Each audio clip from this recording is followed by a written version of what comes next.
Number 4 and doubles up. Hamlin wins the Goodyear 400. Well, that's what it sounded like at the end of the race. Welcome into NASCAR Inside the Race post Darlington edition. I mean, where do we start? It's going to be a great show. So follow along. The fans, you guys are going to drive the show. Put your questions in the chat. Joining me today, I'm going to have Kyle Petty. He loves a throwback weekend. He's going to always have some great opinions. We have Todd Gordon, who's going to join me. We're going to dig into exactly how it all went sideways for William Byron. That's going to be a big topic of our discussion. I have Mamba Smith, who's going to jump in. He was down at Darlington. He's going to let us know how it all kind of went. What else do I got? I got all kinds of stuff. We had some pit stop issues, a wheel falling off Brad Kay's car. Ty Gibbs had a strong day. We had MJ in the house. We're always going to talk about MJ being in the house. But simply enough, it was everything I was looking for from a Darlington race. It was 400 miles. It was dominant early by William Byron. Last week, Denny Hamlin won his 55th race. Check my notes. 55th race by being the best car, the most dominant car in Martinsville. And then this week, let me fix my mic here. Then this week, he wins by being basically a standout veteran. He hangs out all day long.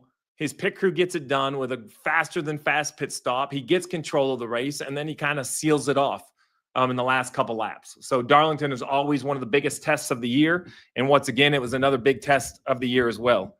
I'm going to stop and fix my mic so you guys have me all day. I know it's a different backdrop. I'm here at the NASCAR building. I was actually here doing a little bit of work, a little practice. Booth work with my friends at Turner. We were in there getting ready for our 5 weeks. But so where do we even start? I think to start, normally we talk about winners, and Denny Hamlin winning back-to-back is worth talking about. But I think all the fans going home tonight and shutting off their TVs are wondering what happened to the 24. So let's bring my old buddy Todd Gordon in. Todd and I are going to have a discussion. I got some numbers here, Todd. People aren't going to like it. But hold on. I took this picture because I couldn't believe it off the timing monitor. William Byron led 243 laps. 243 laps. Yes, he did. And I think consecutively. Consecutive. Lost the lead on a green flag pit stop. Cycle. Lost the lead to both the 45 of Reddick and the 20 of Christopher Bell.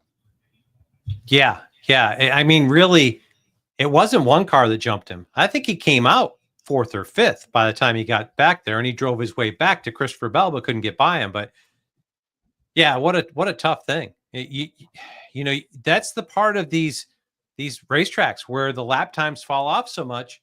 You have to be aware of how much faster cars behind you are and how many seconds you've got to them, and you've got to pit within that window. If you're 3 seconds ahead of somebody, they're going to come out a second and a half faster than you. You've got to pit the next lap. You can't go 2 because you're going to be side by side. If you go 3, you're going to be behind them.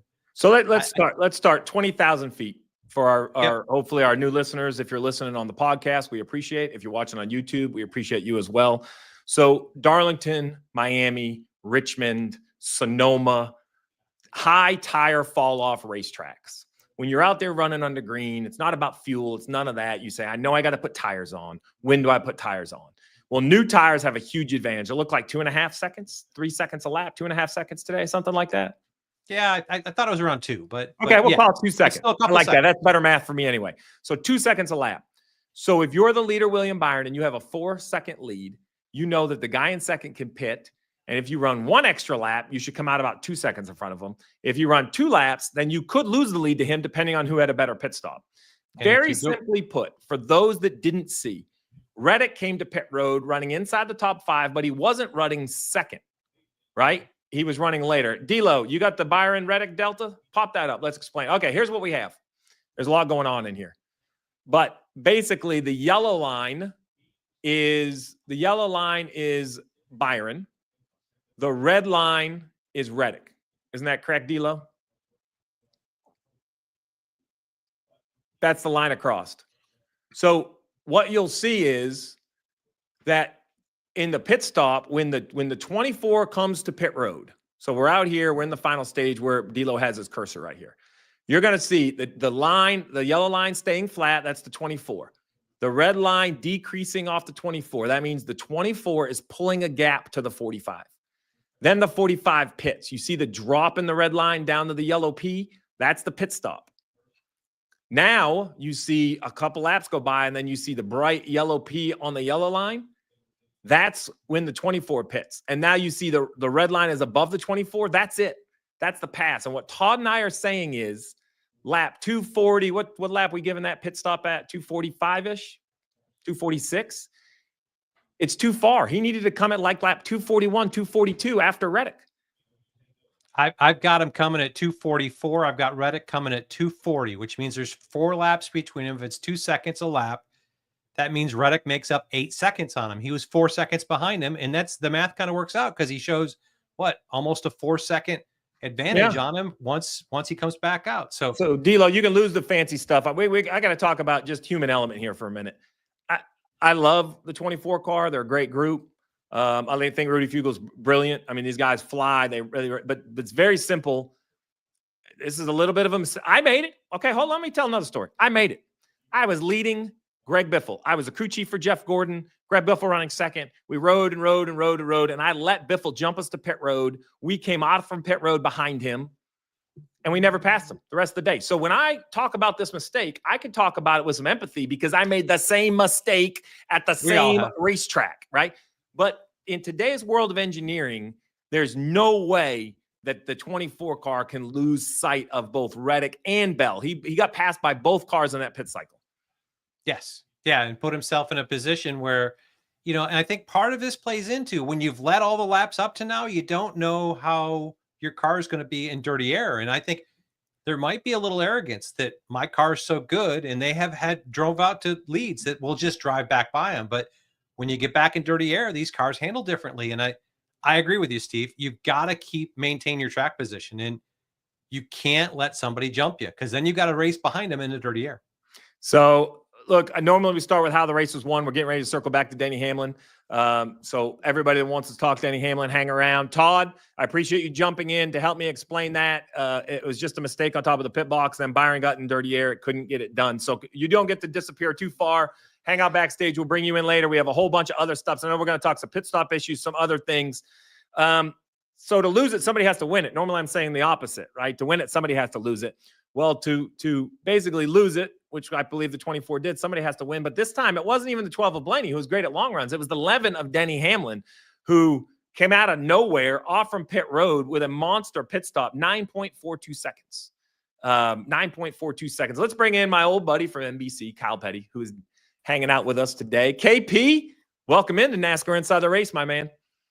Thank you, guys. Oh, man, my voice just went away again. I'm a little hoarse. Sorry about that. I love it. I love the hoarseness. You remind me of Iowa a year ago.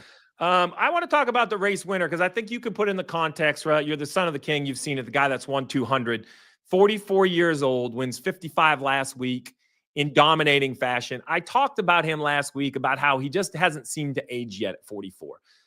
You can't really measure drivers, right? You can't measure the hand-eye, or if you can, I haven't figured it out, right? Like he just hadn't figured it out.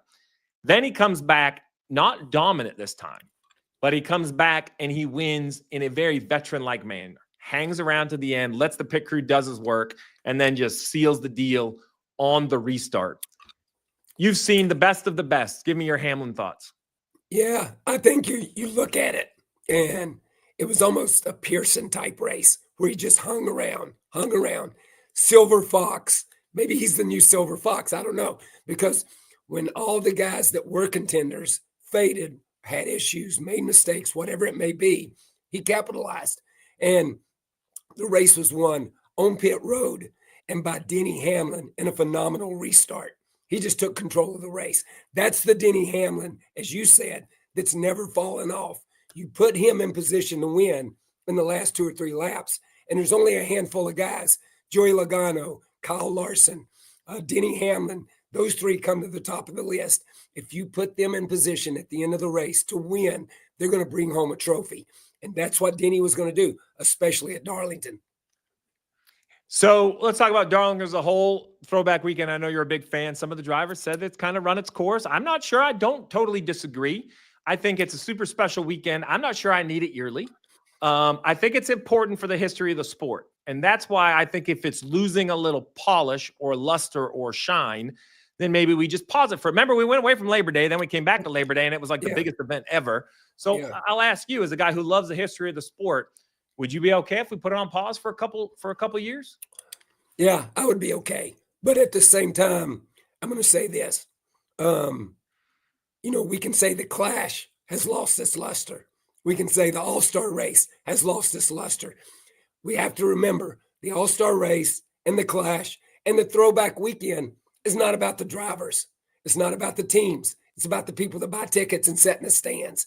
It's about the stories that we get to tell because the Wood brothers paint their car like Jimmy Clark's.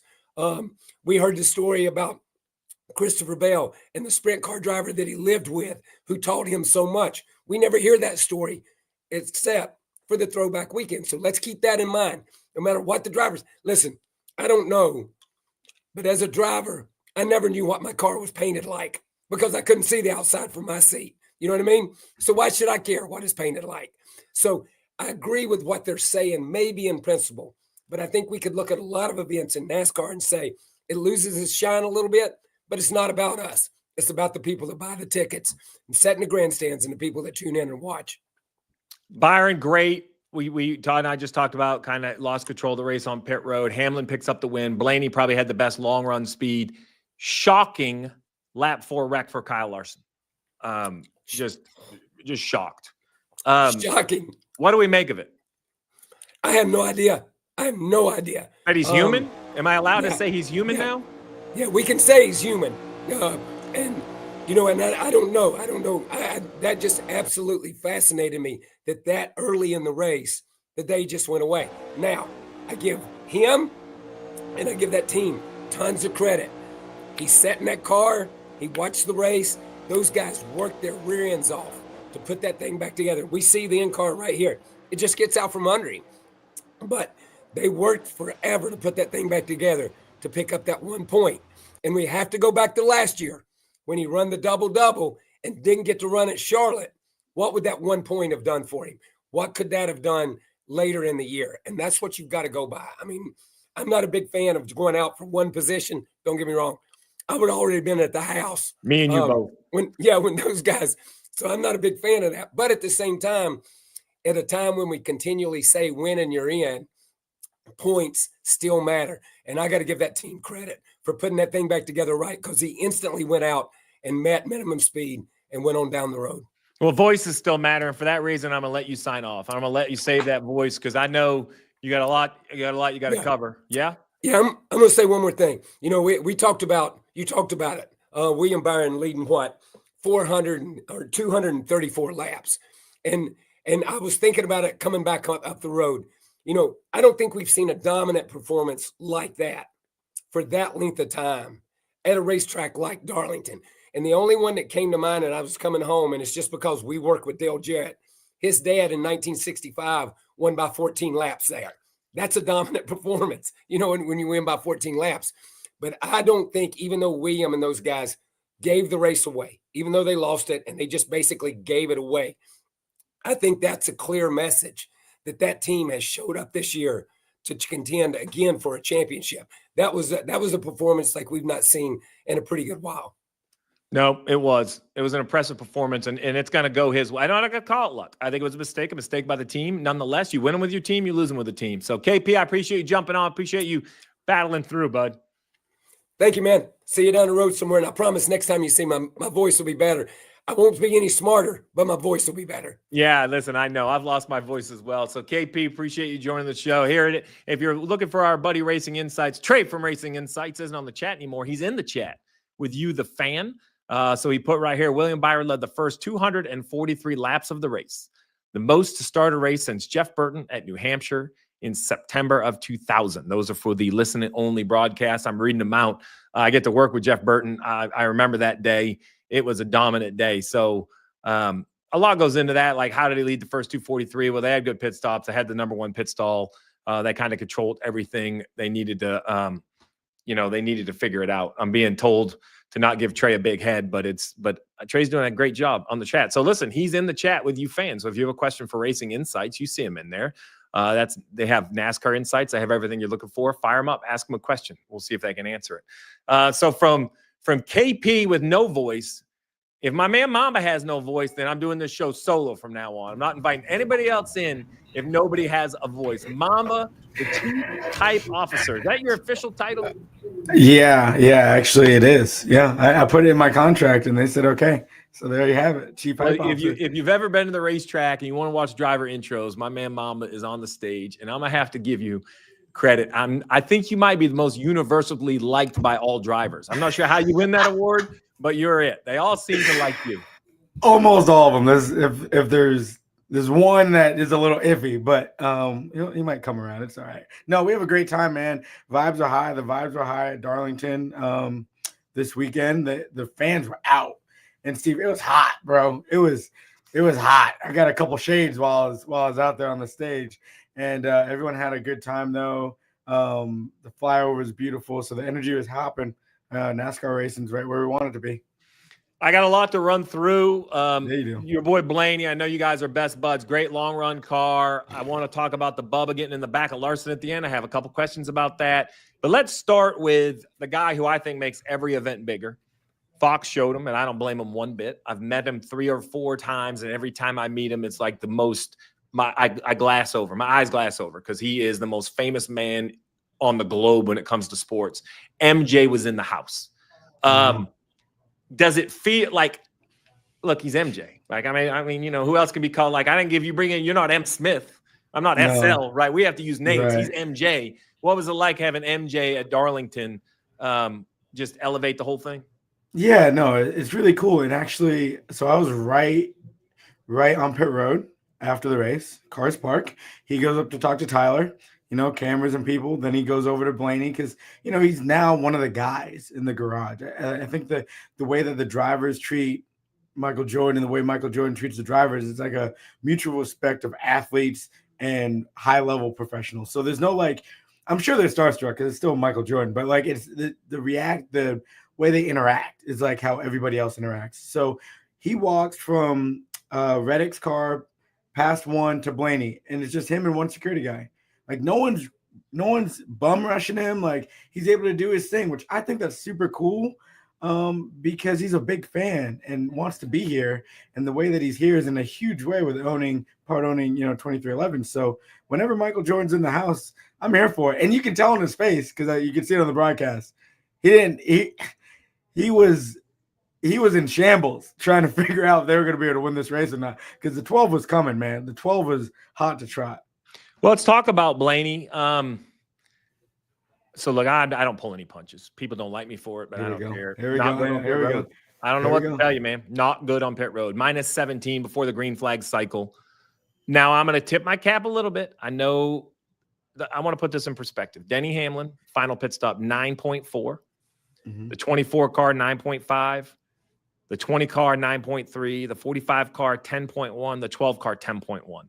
We're talking 0.6 of a second, but just too much, right? Yeah. So, all right, here we go. Oh, no, man, my boys are on it. Check it out. I'm not going to say it. I'm just going to put it up. I got to say it for the podcasting group. The stat of the day, Ryan Blaney lost 19 spots on pit road today, most of any team. And 3 on the last one. Car. 3 on the money stop. 3 on the money stop. 3 on the money stop. Best long run car. Come on, man, let me have it. You want to be the analyst? Here it is. Final team pit stop. Man, look at D'Lo. He's got full screen graphics. D'Lo's on it tonight. He is. So there you have it. There's your final pit stops. So what do you make of the Blaney? I mean, look, the poor guy has blown engines this year. Everything's happened. I guess this one at least got to the finish. If you're a Blaney fan, which you are you happy with the speed? Or let me put you right on point. Are you glass half full, happy because they're fast, or glass half empty, mad because they can't close the deal? I'm happy because they're fast, because if you're fast and you're there, it's going to happen. Like I would take being fast and things going not my way over being slow and we're finishing the race in 25th. Like just give me the speed. And it's gut-wrenching, and I hate it for them boys because I think they all know they're better than that. Their pit crew's better than that, and, you know, they've had blown engines and stuff like that has happened, so they just have to finish the whole deal. Like, they haven't had a clean race, and that's basically why they haven't won a race, because they've been the fastest car probably 3 times this year. Like their mile and a half speed is legit. So like, you know, this one stings because at this point, Steve, the pit road is so important. It's a third of how you win these races.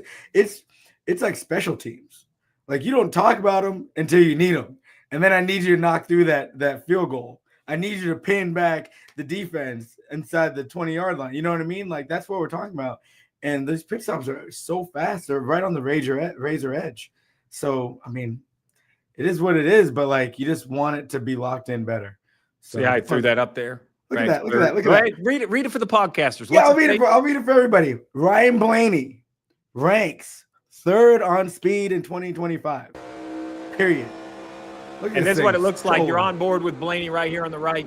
This is when he was running cars down, long run speed. Not only was he fast, but his passing efficiency was impressive for me, as quick as he could do it, right? This is 1 and 2, 45's up in front.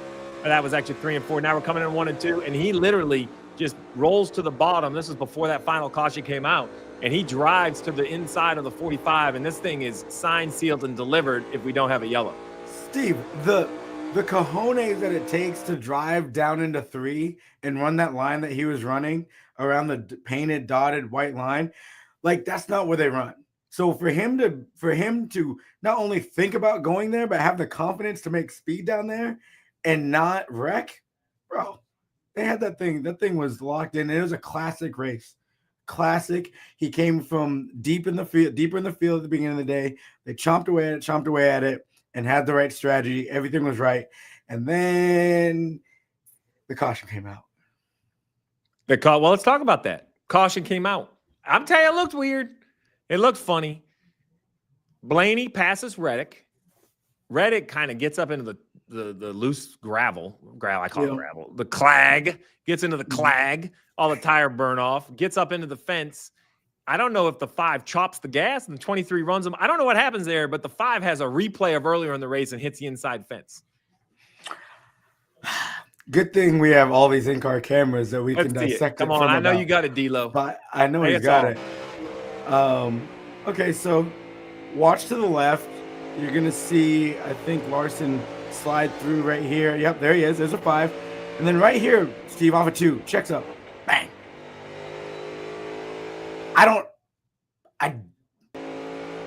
First take, you're like, man, that looks egregious. But like, you don't know what the 5 is doing, right? We don't know what he's doing right here to make him check up. And it looked like they were going to blend, and then they didn't.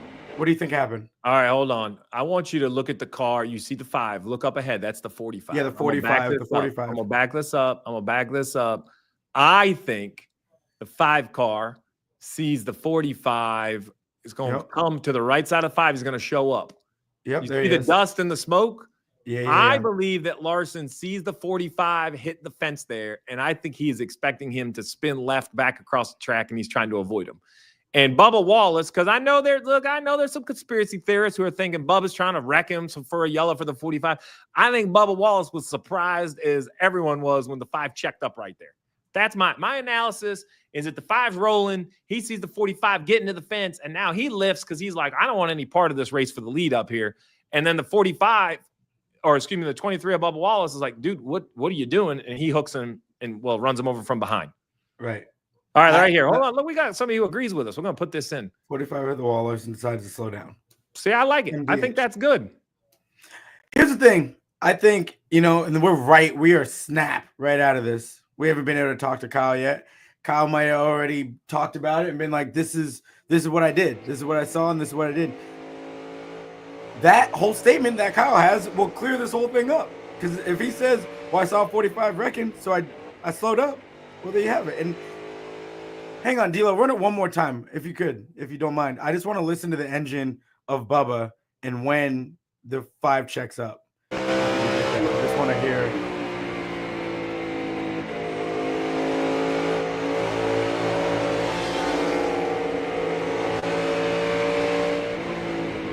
He's out of the gas before he gets there. So here you go. I got a little info for you. You ready?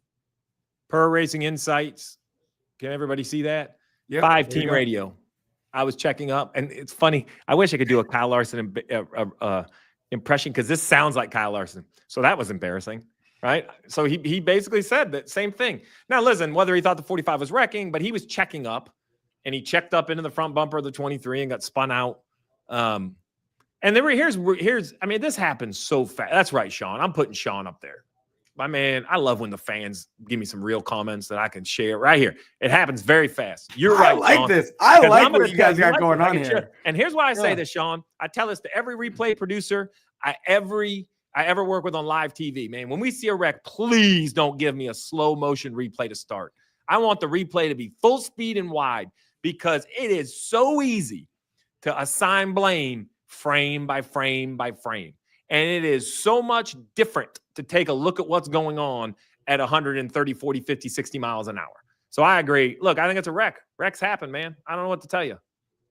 I'm glad that's out there. I'm glad that we have all the technology because I know for sure that the way that people like to watch and point the finger, that it's automatically, 45 run is just got passed.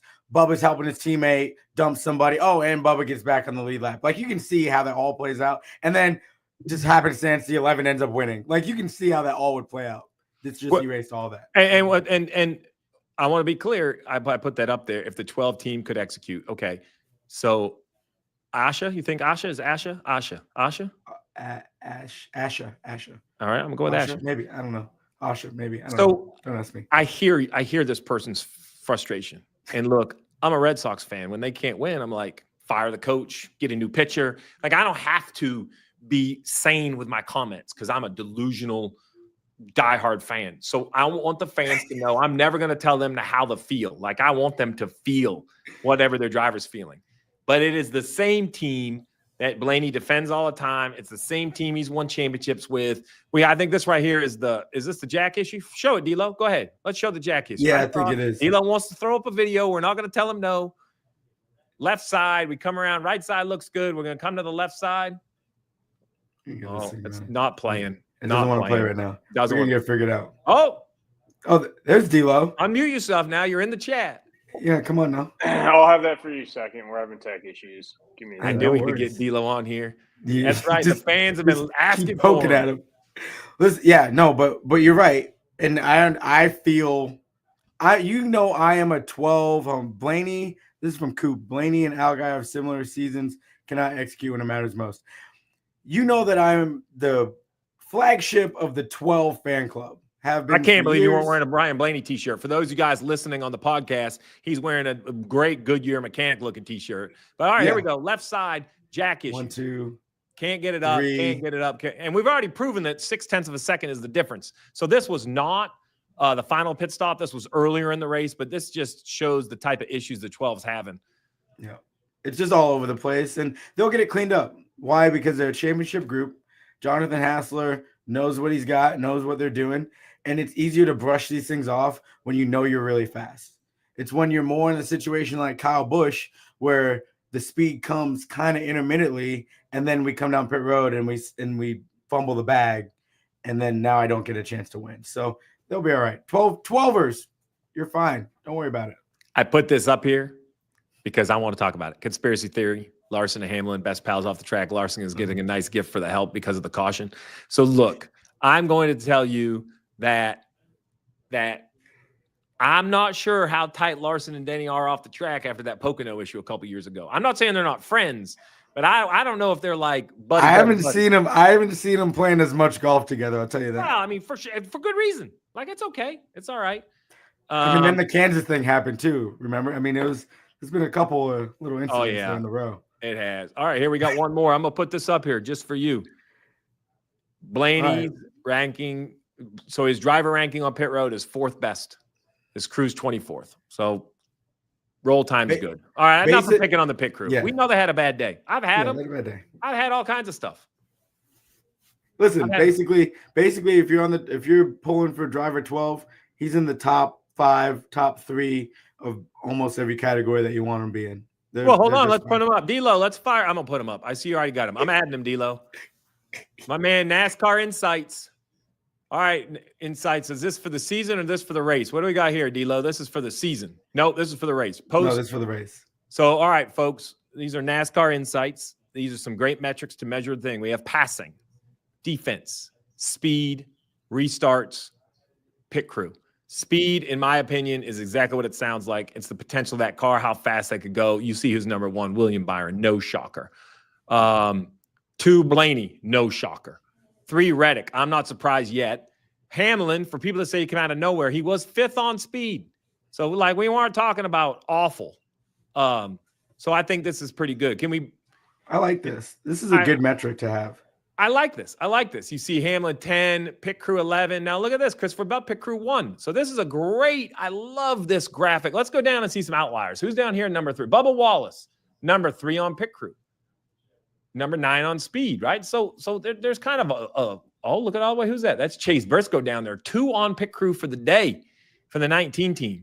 So I love these. Let's go to the season, D-Lo. Can you scroll all the way to the season numbers? Oh, I knew you could. There it is. Look at that. Look at that, Steve. Speed on the year. William Byron today had to really help that metric. Here's the interesting things. Like you look at Christopher Bell. He's near the top in all of them except for defense, which is kind of just measuring when a car is a certain distance behind, how long do they take to pass. Yeah, which is you're going to hear these a lot during the broadcast, second half of the year. That's an interesting stat, the defense. And I like it because that's something people can grasp. Like, I can understand that. Okay, I'm trying to defend this position. So ranking that, this is new. This is new for me. I've never seen the statistics like this. I really, really like this because I can rank. I know where my guy's at. You know where you're at.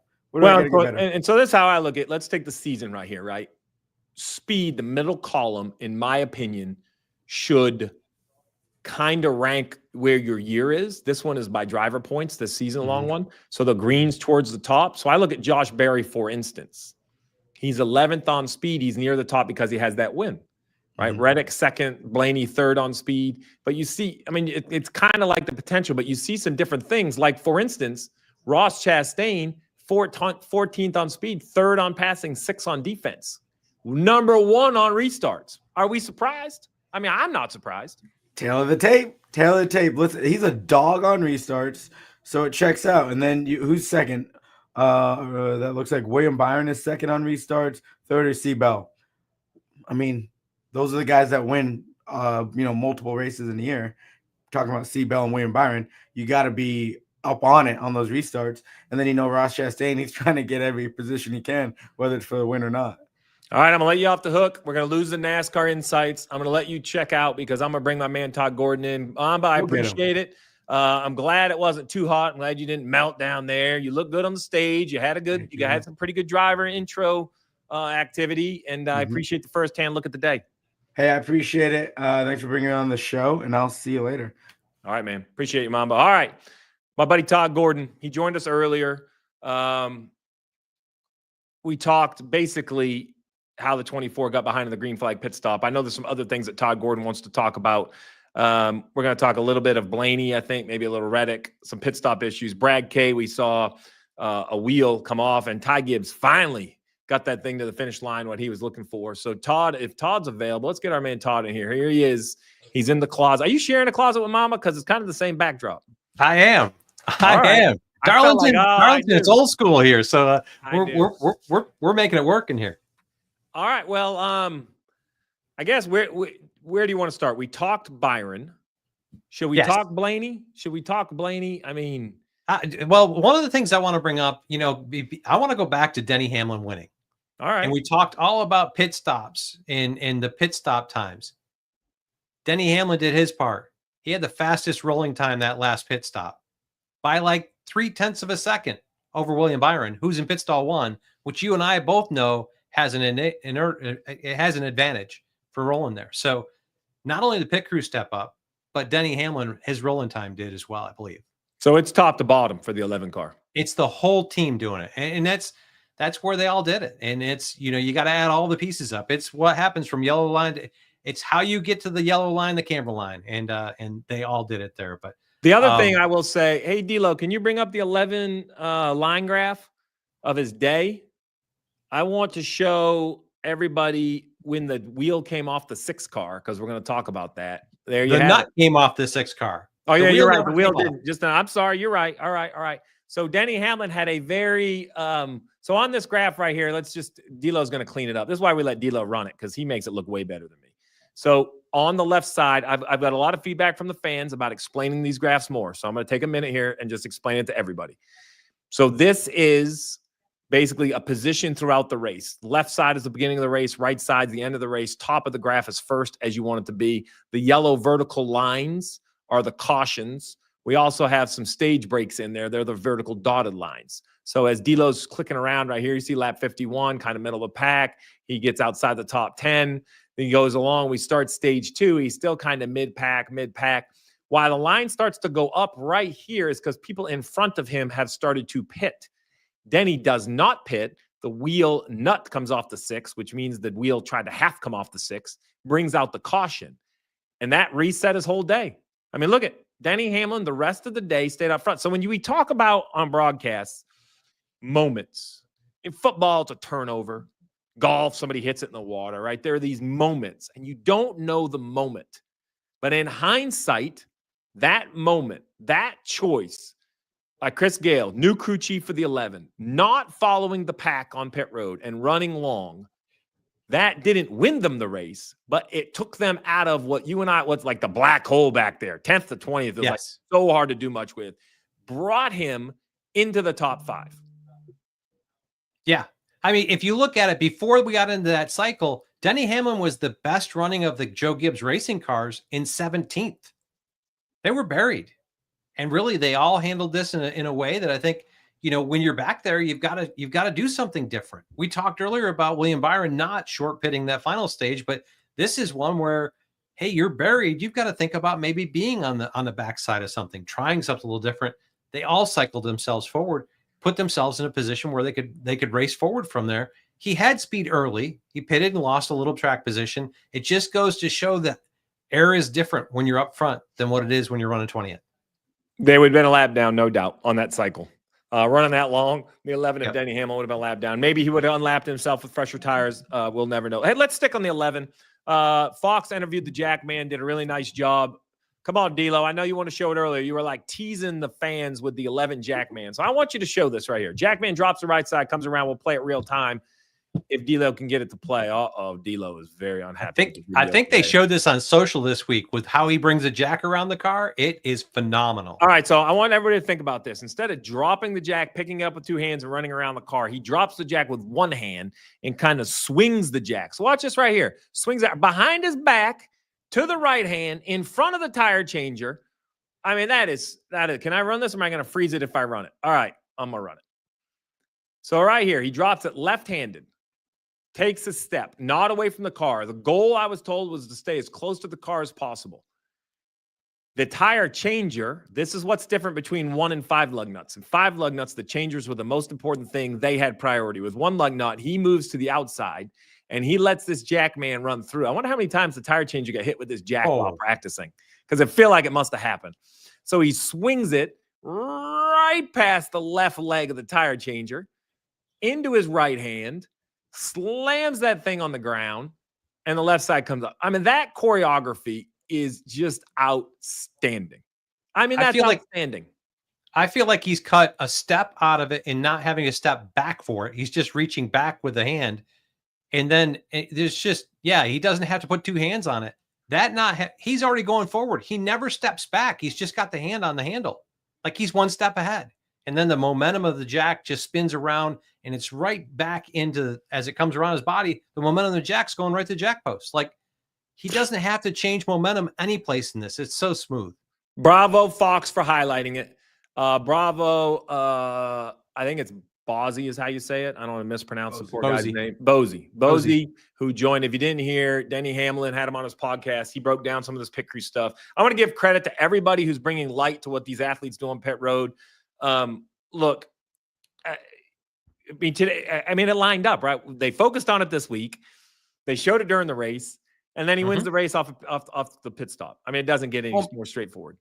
Mamba said it earlier. He said it's a third of the race, and I think it's every bit, if not more than that, because especially a place like this, because you come down pit road so many times, you have to perform. I mean, a half a second can be 4 or 5 spots, and it'll If you're take good you a enough whole to hold run to on. make that up. Now, that's the magical mix, because I get this all the time. You're like, well, you got to have better pit stops and a fast car and welcome to and. Yes, you have to have everything. You race everywhere. I really feel like Blaney put himself in a hole with how they qualified on Saturday. You've got to win Saturday to put yourself in a position to take advantage of Sunday. Totally. How about that Brad K pit stop? You got that one where the right rear came off? Yeah, that was tough. I mean, So that was right tough rear for off. RFK. They were sitting there running 4th, 5th, and 6th when this green flag cycle started. All right, so we focused last week. Remember, the 9 car had a right front tire hung and nobody was pushing up against it. We were talking. So I want to talk about this here. I'm going to pause this a little bit so I can explain. So the weight of this car with a single lug nut, if the weight of the car is sitting on the ground, that single lug nut will not pull that aluminum wheel up tight. We've seen it 1,000 times. Mm-hmm. So I want you to watch. It's a lot to look at, but the right rear tire changer, that's what we're focusing on. So he basically, you see right there, I'm going to back it up a little bit. All right. So he takes the right rear tire off, new tire goes on. And now you want to be up. You see the difference? See the front guy? He's tight, up, and gone. The rear guy is tightening as the jack drops. I mean, I'm telling you, it is bang, bang. It is like a split-second thing, but that's how the right rear tire doesn't get tight on the 6 car. Goes out there, wheel nut falls off. Great camera work, too, by the way. They had the wheel nut frozen in a little spot shadow. And then the wheel stays on, though. It kind of gets wedged in the bodywork. Yeah, fortunately, the wheel did stay on for this pit crew and for Brad, but definitely. We say that because of penalty, right? Hold on real quick for the fan at home. And if you're listening on the podcast, sorry, we have all these great visuals. We're showing the pit stop that shows the 6-car wheel leaving loose. Now we have the replay of him kind of spinning. The reason Todd talks about the wheel staying on being fortunate is because the penalty isn't for like a loose wheel, as crazy as that may sound. The penalty is for the wheel like leaving the video, leaving the vehicle, right? Because that's where the safety issue. So because this right rear wheel gets stuffed into the wheel well, it's all fine.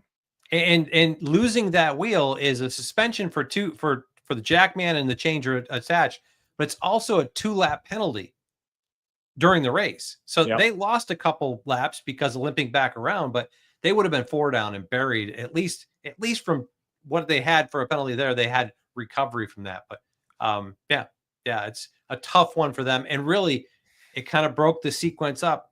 The 60 car had run well all day long. The 17 had driven up to him. Like I said, 4th, 5th, and 6th, I think, when that cycle started, but it kind of buried them on the wrong side of that cycle when it broke it up. We got right here winning JGR 5 of the first 8 races needs to be highlighted. Then we have another question here about toe links. My man Perez, all the times into the fence, we only saw the 48 break a toe link. I was a little surprised at that as well. There was a lot of guys in the. I think that part was too weak in its original design. There was a new, stronger toe link that came out middle of last year, early last year, even earlier than that. Maybe middle. I think it was middle of the year before. Yeah, middle of year 1. Now I kind of feel like if you break something now, you hit it too hard. I don't mean to sound like a jerk when I say that, but that's really the truth. It's kind of crazy, but especially how you present yourself to the wall. If you just get up there against it, the toe link's pretty survivable. It's when you do a tail swap and end up hitting the wheel at an awkward angle that we end up bending those toe links. Ty Gibbs finished 9th, first top 10 of the season. I want to say, isn't that right? I feel like this group's on a great recovery path. They've had a really tough start to the year. I thought last week he got spun by Tyler Reddick late, could have just melted down a day, and they didn't. They came back and got themselves to top, I think, 13th or top 15 out of it. And they were buried at one point. I talked about, the Gibbs cars were all in the 20s outside of Hamlin, who was 17th, kept after it, got themselves in position, put a really good race together and something they can build off of. I'm going to, this isn't a rundown. I'm going to go off on a tangent. I love Darlington. I love Las Vegas, high speed, nearly wide open throttle, crazy restarts. I loved Martinsville, and everything we have. I feel like Darlington is a must-have on the schedule because its skill set is just different than so many places we go. I feel like it's one of the few places where, I don't mean you have to race the racetrack like they did in 1950, whatever, when maybe cars fell apart, but I feel like you are, you're walking across a river on a bridge with no handrails, and it's not a car width wide. it's, a stroller width wide. So you should be able to do it. But after walking for 2 or 3 hours, it's easy to misstep and fall into the river. And that's what I think, Darlington has turned into, right? These guys are the best in the world, but it's so easy to lose concentration and make a mistake. Yeah, it is. And the fact that like the lane in 1 and 2, I mean, you talk about the degradation you have, the lap time slowing down. Here, Homestead does it too. But Homestead, you can run different lanes that aren't on the wall. If you're going to run fast around Darlington, you're going to need to be up against the wall, not touching it, but right up against it in 1 and 2. You might find a lane in 3 and 4 running around the bottom like we saw Blaney doing if you're really good. But most every lap here, you're going to be up against the wall. And to do that lap after lap after lap, it was 85, 86, 87 degrees today. It's hot. It requires a ton of focus. And it changes. Every lap that you drive in there, you've got to drive in less because you've got less grip in the tires. It's noticeable lap to lap for these guys. So we have one here. I want to bring this up because this is a good point. Deange has set the precedent pitting late in the green flag run. He openly states he'd rather have the speed on the back end of the field. I think this fan is reverting back to William Byron running a little bit longer. And I do agree with that. So, they're not crazy, right? The theory is Denny runs a little bit longer so he has fresher tires at the end. I just didn't think, 4 laps isn't longer. When Denny runs longer, he runs 8 or 9 laps longer, just to answer this fan question. And I feel like at Homestead, running longer to splitting it, which we saw Denny and I think Kyle Larson did it, and it paid out for him. You've got multiple grooves on a racetrack. You can go work your way through traffic. I think it's more of a penalty here because in 1 and 2, you're stuck behind somebody. Unless you're immensely better, to your point, you need to be 10, 12 laps better. To be 3 laps better, you almost become stuck behind them. You've got to be on the shorter side, I feel like, here at Darlington. Yep. I'm trying to turn my text dinger off because I have 9 million people trying to text me about the race as the race ends. How do we do? What else? Well, I was looking at the rundown. Hamlin, Byron, Hey, Bell, how about Reddick, Blaney? Yeah. How about Adam Stevens in the 20 group? They were fighting not to go a lap down at the end of stage 1. Came to pit road, and they were on pit road for a long time, but made major adjustments. Christopher Bell said this thing was so loose, he could do nothing but just pin it on the wall, and if he was in traffic, he was buried. This is like last lap of the first stage and put himself in position. Just maybe this isn't the last lap because he made it back there and stayed on lead lap. Well, and I think he was a part of the wheel coming off in the 6, right? Hey, D'Lo, bring up the line graph of the 20. I think he also got that big break. Yeah, there you go. So same area. Put your highlighter over at D'Lo, right? Bad right here. He runs long. Caution doesn't catch him for the 6. So much like the 11, turning point for both the 11 and the 20 was, think about that. The long race and the turning point was the middle of the second stage. But they were going, if you look, the trajectory in the first 100 laps of that's going downward. At least before they got to that point, they were starting to show some speed and recovery. If you look at that past the about like 100 on up, it's trending in the right direction. And that's all because the pit stop that they had there at, what was it, about 80. The one before that, 85. They came down pit road. D'Lo, you and I kind of played this one back, but this was what, 30 seconds long? They spent a lot of time in the right front. I got to believe they were making an adjustment on ride height to try to get the splitter in a different location and make an aero balance shift. Can I show my age and say that I just got a brand new iPad and I'm learning how to turn the volume down on the text message, and I think I just did it? Should I be proud that I just learned how to run an iPad at 45 years old? Well, it's a new iPad, right? There you go. Yeah, it's brand new. It's brand new to me. Russell's giving us all kinds of instructions here. What do you want, Russell? Oh, he wants the RFK cars in there to add on that same line graph. Well, we know what happens. The 6 goes backwards in the basically what he's saying is when the tire came off the 6, it kind of killed the RFK cars and helped the JGR cars, which it unraveled their day. They had both the 60 and 17. Ryan Preece and Chris Buescher had both pitted before Brad did and put him in a position. I thought it was a great run for Brad today. I thought he was driving forward from qualifying, a ways back, and driven his way up into the 7th position. Long run speed was good there. They've got to execute on pit road though. For sure. Yeah. This is, man, you like an eye chart right here, D'Lo. This is impressive. It's basically a flip flop, right? The green lad's a 6. His wheel comes off. He goes to the bottom. and you see the other RFK cars, because they had all pitted, right? They were all running together. They all pit together, the wheel coming off the one. That's the worst, right? When you sink your own teammates. Like, it's really hard to go into this post-race meeting and be like, hey, guys, I'm sorry, but, the wheel came off. Yeah. Yeah. It's tough. And, a decent recovery by the 17 after that, which we would expect. He was a contender last spring here and put himself back in position. But one of those days. I'm going to round out the real list real quick. So we had Chastain 7th, Elliott 9th, Elliott 8th, Gibbs 9th, Busch 10th, Cindric, Zane Smith, Todd Gilliland 14th, continues to impress, Ty Dillon 16th, Eric Jones. I thought Eric was going to be a little better. So good at Darlington. I thought he was going to be a little higher in the finishing order. He gotten up into the back half of the top 10, I think 8th, 9th, 10th there, but just didn't quite come forward. I'm curious. I really didn't pay attention to that one, but did the last restart kind of jeopardize his track position? All right, Denny Hamlin, 44 years old, wins for the 56th time in his career. He breaks a tie with Rusty Wallace. He now is 11th all-time in wins. His accolades are, look, they're long. We could talk about them really all night long. All the different tracks that he's won at. 219 career wins for Joe Gibbs Racing. He did it on this final restart. We would have shown you the restart. It was just great. He drove off the front right here and just disappeared, did everything he needed to do. 194th win for Toyota. So 6 away from 200 from Toyota. That's going to be celebrated as well. All right, Todd, how many race wins are we going to see out of Denny Hamlin? Regular season. I'm not going to say the whole year. We have 26 races in the regular season. We've seen 2 already. Is 5 lofty? 4? I think it's in that range because, you know this as well as I do. Denny Hamlin is confidence has huge implications. It's just, he talks about, playing games and pick up games and be able to talk trash with people. He's that type of person that when there's momentum going, I feel like this team's really good. I think Chris Gale is really, really strong. I think we saw what he was able to do with Ty Gibbs. We all had Ty Gibbs winning last year because the continuity that was going on. I think Chris Gale's strong. I think Chris Gapard is in a support role for everybody. Chris Gale is doing a great job, and I think Denny Hamlin has a lot of belief in it.